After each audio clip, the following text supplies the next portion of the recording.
Hello, welcome to the Dice Tower. I'm Wendy Yee. And I'm Mike DiLisio. And today we're going to be reviewing the Seers Catalog, the epic collection of werewolf paraphernalia. So this is by Taylor Rayner. It's a Bézier game. And this is actually a reprint of an owl game, which I believe you have over there, Mike.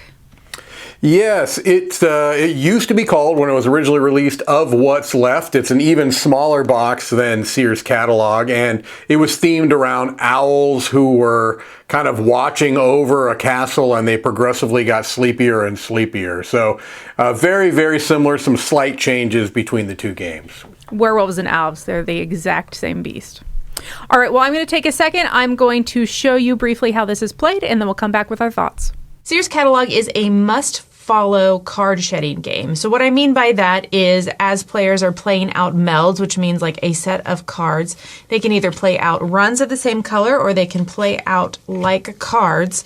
And when it's must-follow, what that means is that players have to play something that is higher that fits within that same parameter. So for example, if I had played a 3, 4, 5, then the next player could play a 6, 7, 8. And that would be considered higher because the numbers are higher, but then it also follows the 3-card run. Now, those are very common rules. Now, what makes this game different is that players have these specialty cards in hand. So they have a wild. Everyone starts with a wild, and this basically just is any card that you want it to be. But then they also have 2 artifact cards, and these are going to be randomized and different every round. So you don't know what's going to be in the game, but everyone has 2 of those. And they're just going to do special things. Like this one is a plus or minus to any card, and then this one happens to be an extra card. So you can add it anywhere to a meld and be like, hey, this goes here. So I could put it there. I could put it on my 3, 4, 5. I could make it like that. And so these cards are just specialty cards, and they kind of do whatever they say they're going to do. All right, a couple other things that make this different than other shedding games. For one, when you get under 6 cards in your hand, you have to flip this token over, and this just means you can't voluntarily pass. So if someone has played a lower meld, for example, a 2, 3, 4, then I have to play this, whereas normally I'd be able to pass and just keep this wild in my hand and be like, hey, I'm not going to play anything. But you must play, you can't pass if you have that.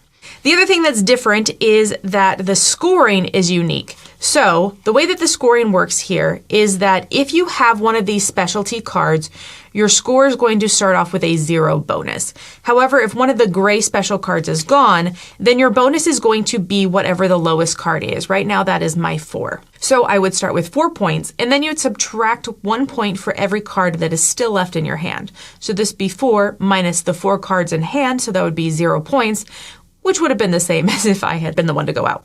However, if you have one of these gray cards, your starting is 0 instead of the lowest number. So this would be 0 minus 5, so I'd actually be into negative 5 points. Now, as a positive, if all I have left are these 2 little 12s, then the lowest card is 12, and then I subtract 2 points, so I would get positive 10 points. Players play for 4 rounds, and at the end of the 4 rounds, then whoever has the most points is the winner. And there you go, that's how you play Seers Catalog.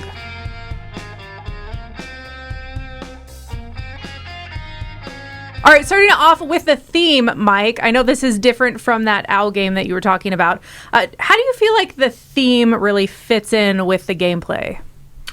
Well, honestly, the theme in both games, the owl theme and the werewolf theme, are really just window dressing. I mean, it's not a game, it's a game that's kind of built off of a standard deck of cards. And so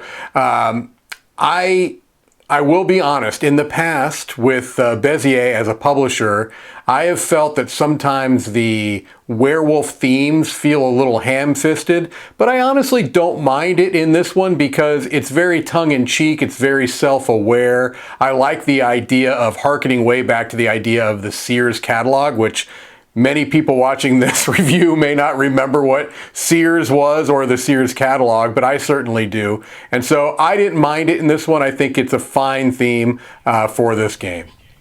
That's cool. Yeah, I like the way that they include the artifacts and the flavor text, but I agree that it's just a pasted on set of cards.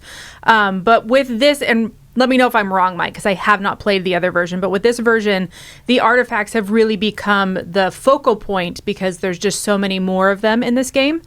And so each hand, each game is going to feel very different based on which artifacts get spread around. Yes, that's probably the biggest difference between the two games. In Of What's Left, the original game, there were 4 single, what you would call now artifact cards. At the time, I think they were just called special cards, and they were a variant. In the base edition of the game, you did not even have those cards. You were just essentially playing this kind of climbing, kind of shedding game. As a matter of fact, that's what it was called here, an almost shedding climbing game.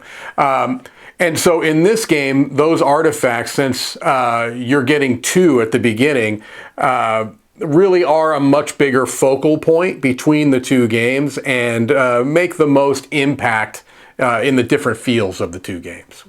Yeah, and I didn't show off very many in the overview. I just had a couple in hand. But they can affect each other. They can affect how the game plays. Like they're so different, and there's so many of them that honestly, the first time I played it, I was a little bit turned off to the game because I just felt like there was so much overhead before every round. It was like, okay, here's your 2 artifacts and your wild, and this is not quite the shedding game that you were expecting because you don't want to be the first player out. Like, I felt like there was a lot going on, and so we finished the first round, and I was like, okay, I get it. And now it's like, here's 2 more artifact cards that change everything.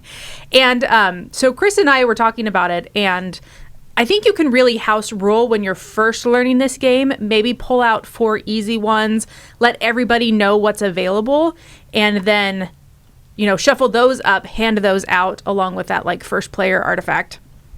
And from there, then what could happen. Because I think the biggest thing is there's so many of them that I did something, I'd be like, oh, I didn't even know you could do that. I didn't know that existed in the game. And so slowly learning them, I think, is good because once you've got them all down and once you recognize it, I think it's a very robust game for being just a card shedder. Yeah, I would agree with that. I can't kind of remove myself from the context of playing the game in its original form. And I believe for the most part, because in the rule book they say, hey, for your first game, include these artifacts, one of them always being the go first. There was no go first special card in Of What's Left, I believe. But all of the other ones that were special cards in the original game, I believe, are represented in those starting cards within Seers Catalog. And so I also feel like the game can feel a little bit overwhelming at first when you're learning those cards. And that's going to be kind of my biggest, I'll just start talking about it a little bit.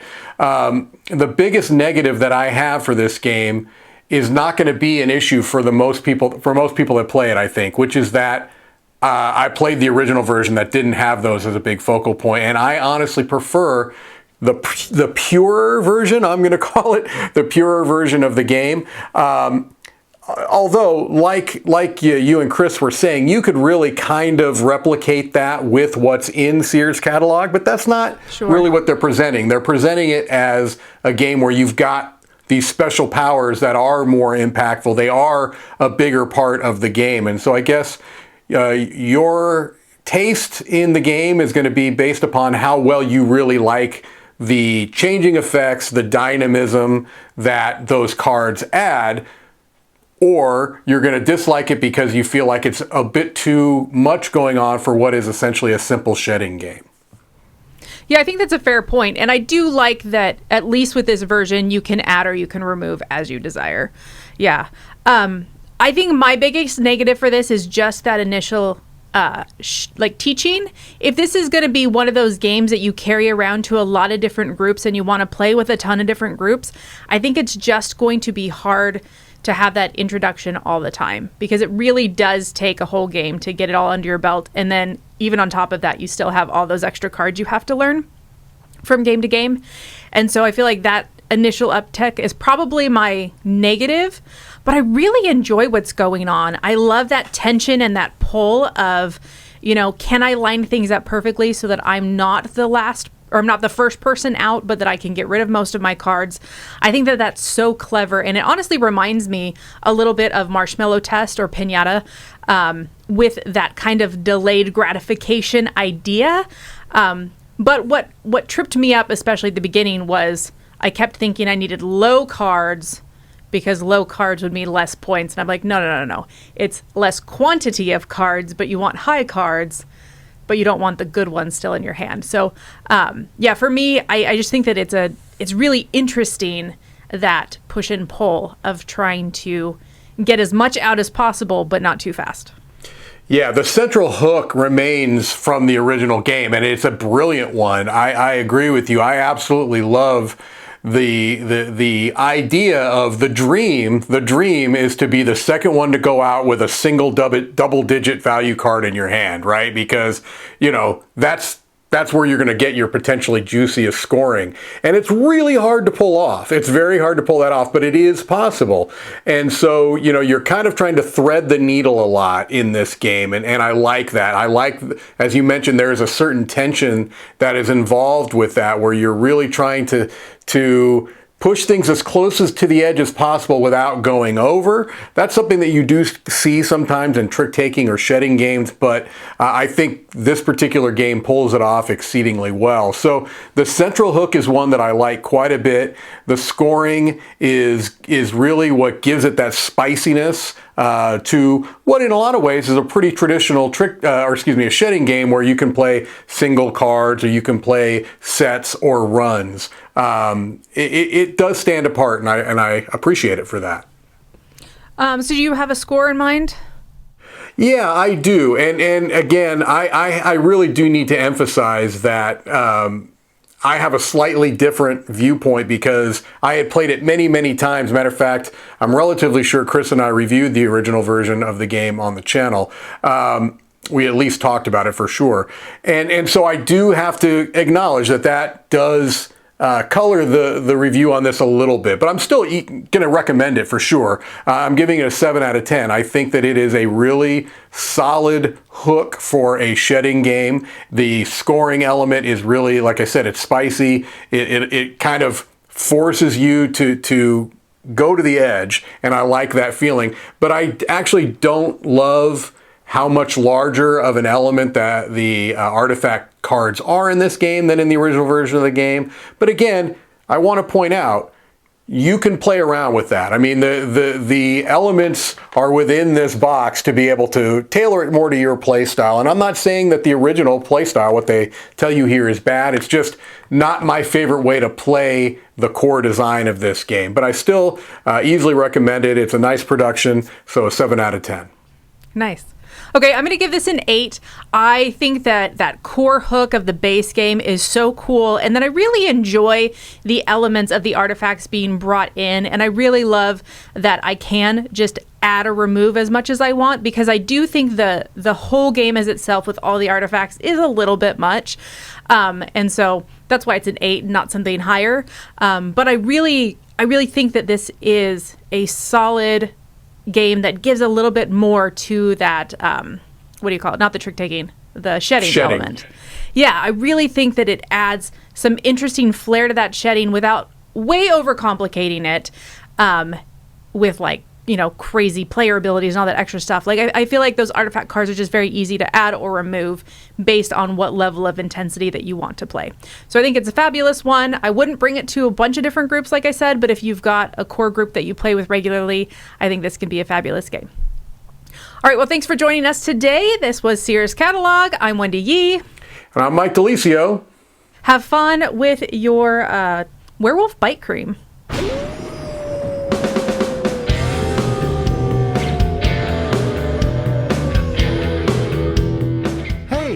Thanks for watching another video here on the Dice Tower. We really appreciate you stopping by and checking our things out. Thanks so much for joining us today. And hey, if you really like what we're doing here at the Dice Tower, then there are different ways to support the Dice Tower. One of those ways is through Patreon. We have links in the description to this video, and we have links to lots of other things we do down there, so definitely check it out. But either way, we're glad you watched us. Tell your friends about the Dice Tower. Until next time, though, I'm Tom Vassell, and I hope you enjoyed this video.